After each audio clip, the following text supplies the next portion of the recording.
الزمالك يفوز على الاتحاد السكندري 1-0 ويتربع على عرش الصداره. انا اهلاويه بس اتفرجت على الماتش ومبسوطه بالماتش. الماتش فيه حاجه مش موجوده عندنا. انا عايزه اعرف هو في ايه في الزمالك مش موجود عندنا. والله العظيم في روح حلوه قوي بين اللعيبه. الجمهور النهارده مالي الاستاد. الجمهور في الاهلي بيروح بس مفيش روح يعني عارفين اللعيبه عندها روح رهيبه. اللعيبه النهارده في لعيب جاب جول، اللعيبه الثانيه مش منافسنا.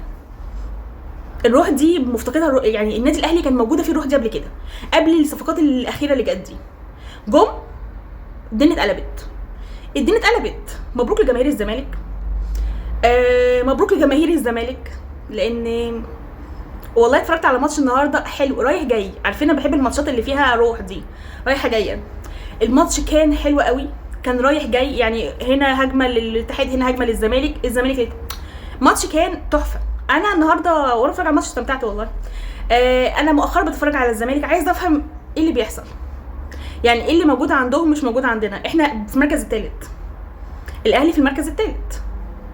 انا مش عارفه في ايه بيحصل عندنا. احنا جايبين صفقات يا جماعه بفلوس. اللعيبه اللي عندنا والله العظيم لازم تتحاسب. احنا طول ما احنا كده احنا هننهار. احنا هيشوفونا بالنضاره بعد كده لتحت. احنا مش حدش هيشوفنا، احنا بننهار. الزمالك معهوش فلوس يا جماعه ومركز اول يتربى على عرش الصداره. يستاهلها على فكره الزمالك. انا بقول شهاده حق، الزمالك يستاهلها. مبروك لجماهير الزمالك والزمالك مره تانية. احنا بقى في كام كلمه كده عايزه اقولهم. يعني كنت اقول كلمتين بس هما كتير. احنا ماذا يحدث في الاهلي؟ الى اين؟ يعني الاهلي الى اين؟ يعني رايح فين؟ هل احنا هننزل تحت المركز الثالث؟ هتقولي لسه فاضل كام ماتش وبعدين؟ والله قولي وبعدين. هو احنا هنستنى نكسب في البواقي؟ يعني في اللي باقي؟ يعني دي اوفرات اخر السيزون ولا ايه؟ والله العظيم انا عايزه افهم. بس احنا هنستنى نكسب في الاوفرات اللي فاضله؟ انا مش فاهمه. يعني الناس تفقد الامل فالاهلي يستنى يكسبها عشان كده مش فارق لهم ان هم يكسبوا الماتش؟ يعني ده الاهلي؟ ده مقام الاهلي؟ يعني زيزو الماتش اللي قبل ده خارج بيعدل شعره، بيعمل لي كده وبيعمل لي كده وبيعمل لي كده. الماتش ده خارج بيرمي الحاجه اللي بتبقى تحت الشراب بتاع اللعيبه، مش عارفه اسمها، بيرميها متعصب. ما كانش فوت يخرج ليه؟ لان زيزو كان خارب الدنيا. بس احنا اللي ناس ظلمه، احنا اللي ناس ظلمه. يسترب ظالم. انت مصدق نفسك؟ هو زيزو مصدق نفسه؟ يعني انت مش عاجبك انك تخرج؟ طب والله العظيم يسترب ظالم انه لعيبك اصلا. يسترب مش ظالم انه خرجك، يسترب ظالم انه لعيبك اصلا. انت المفروض ما تنزلش اساسي. والله ما ينزل اساسي. قسما بالله زيزو ما يستحق يبقى اساسي. يعني انا ما اعرفش. انت ظلمك اللي جابك للاهلي وظلمنا معاك، حرقت دمنا ودم. بص يعني انا في حد كتب لي كومنت بيقول لي ان كل اللعيبه احنا ده كل من ساعه جبنا 3 صفقات من الاهلي من الزمالك واحنا بننهار. زيزو انت في التاني بايه؟ انا مش فاهمه. ما احنا هنفكر في الكومنت مع بعض. على فكره ببص على في كومنتات كتير ببص عليها. بن شرقي كويس حريف بس فادني بايه؟ عايزه افهم.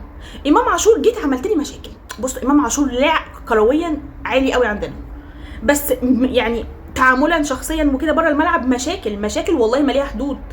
مشاكل مع ده ومع ده ومع ده ومع ده. عايز الكل يطبطب عليه. بص امام عاشور ماشي مبدا ان هو لسه صغير، طبطبوا عليا يا جدعان. في ناس في الزمالك عندها 20 21 سنه بيلعبوا، عيال ناشئين صغيرين لسه طالعين. الولاد ما شاء الله يعني عقليا ما شاء الله وتعاملا اكنهم ناس كبيره. فانا مش فاهمه في ايه. الروح اللي في نادي الزمالك مش موجوده عندنا. والله العظيم انا بقالي كام ماتش بتفرج على الزمالك. الماتش النهارده حلو قوي، حلو جدا جدا جدا. مع انه كسبين 1-0 بس الماتش ولا اروع. وخلي بالكم 1-0 بالنسبه لنادي الزمالك مش تقليل منه والله، بس بالنسبه لظروف نادي الزمالك كبيره قوي جدا جدا. اصل هقول لك، هتقول لي حصل طرد، اقول لك الاثنين مطرود منه تمام. والله العظيم جون 10 على يعني الجون حلو، والماتش نفسه كاجواء يعني كاداء من الفرقتين ماتش حلو قوي. ماتش حلو قوي. نادي الزمالك النهارده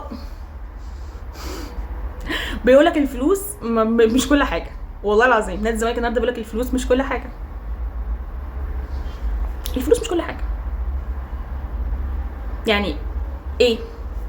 انا مش فاهمه هيحصل ايه فينا اكتر من كده. انا مش فاهمه. تحسوا ان احنا بننزل عارفين احنا بنغرق والله العظيم. النهارده نتفرج على ماتش نادي الزمالك والاتحاد السكندري هيعرف الفرق ما بيننا وما بينهم. وانا كنت نفسي بقالي كام ماتش عايزه افهم ايه الفرق.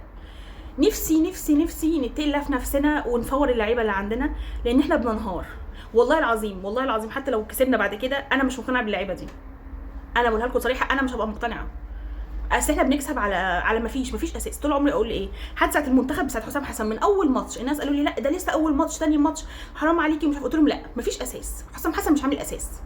هنقع ووقعنا وليكن وقعنا، مش عشان احنا وحشين، احنا ما عندناش اساس. احنا بنبني على هوا. هو حد بيبني على هوا وبيكمل؟ نادي الاهلي بيبني على هوا، احنا بنبني على هوا. في مشاكل بين مفيش اصلا اداء. طب ما انا لما لاعب زيزو انا بظلم التاني. انا لما لاعب زيزو انا بظلم. زيزو وحش، اداء زفت، بتاع عصافير. زيزو بيصطاد عصافير والله العظيم. انا مش فاهمه هو بيعمل ايه كوره في السقف زيزو، لا ويعمل لك شعره.